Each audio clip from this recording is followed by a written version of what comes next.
On the northern coast of Cuba, where the Caribbean waves kiss the golden shores, lies the enchanting town of Varadero. To the world, it is paradise. A land of sprawling beaches, sapphire waters, and warm, whispering breezes. Tourists arrive seeking escape, blissfully unaware of the ancient force that lingers beneath the waves.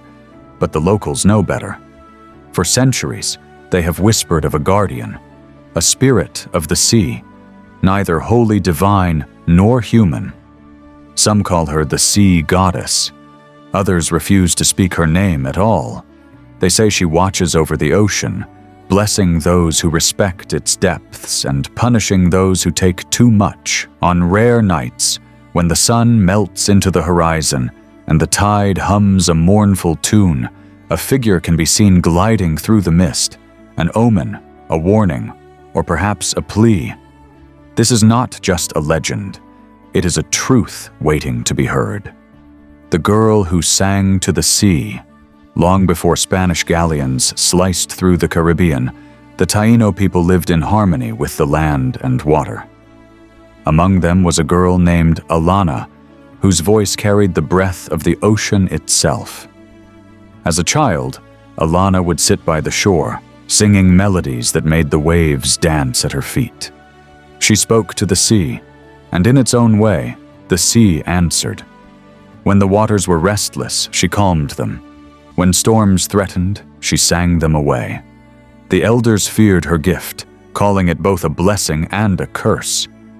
One night, a storm unlike any before roared across the island. The winds shrieked, and the sea raged in fury. Alana stood at the water's edge, her voice rising against the tempest. "Come back," her mother cried, but Alana did not turn. "The sea calls for me," she whispered. And then she was gone.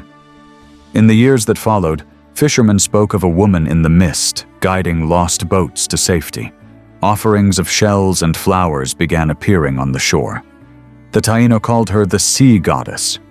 Her name became a prayer, a plea for mercy from the depths.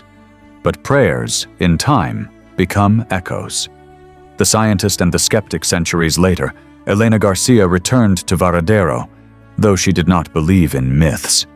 A Cuban-American marine biologist, she had spent her childhood summers here, listening to her grandmother's tales of the sea goddess. But science had replaced superstition, and she had long dismissed the stories as folklore.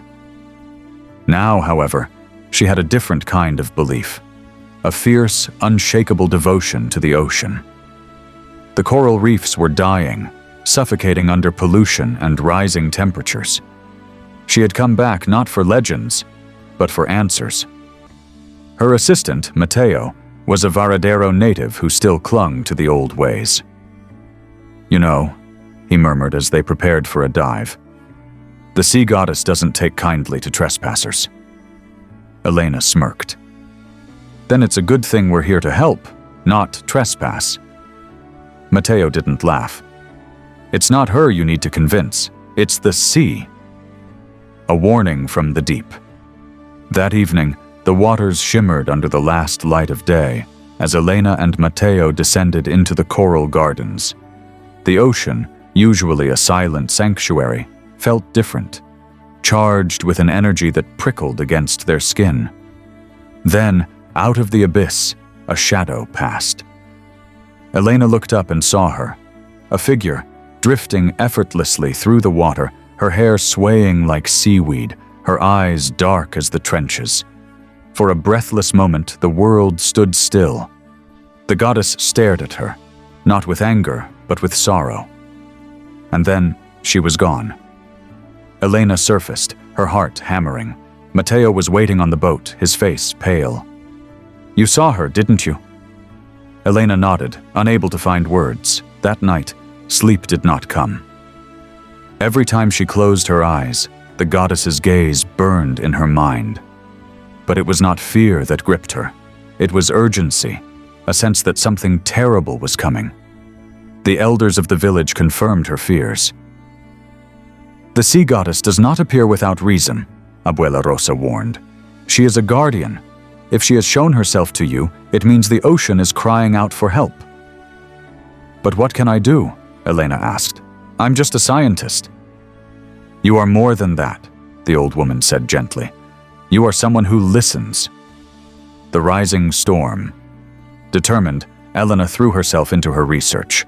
The reefs were worse than she had feared, poisoned by pollution, their colors fading like dying embers. She and Matteo rallied the village, organizing cleanups, educating fishermen, pushing for change. But the goddess's warning lingered. There was something more. Then came the storm. The winds howled, the tides rose, and somewhere in the chaos, a fisherman was lost. Without hesitation, Elena and Matteo took to the waves, braving the fury of the sea. The water clawed at them, relentless, but Elena felt something else beneath the surface, an unseen force guiding them. They found the missing boat, battered but intact.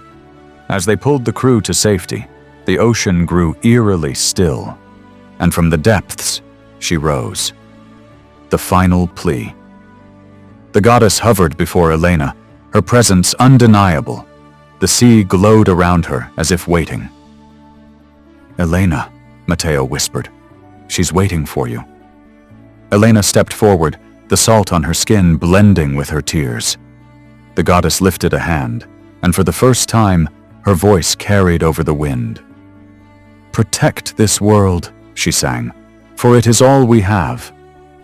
And then she was gone. But the sea still shimmered with her light. A legacy, written in the tides. Elena stayed in Varadero, no longer just a scientist, but a guardian. The legend of the sea goddess became more than a story. It became a mission, a promise. People still claim to see her, drifting in the waves at dusk, her song carried by the wind. Maybe she is real. Or maybe she is simply the voice of the ocean, waiting for someone to listen.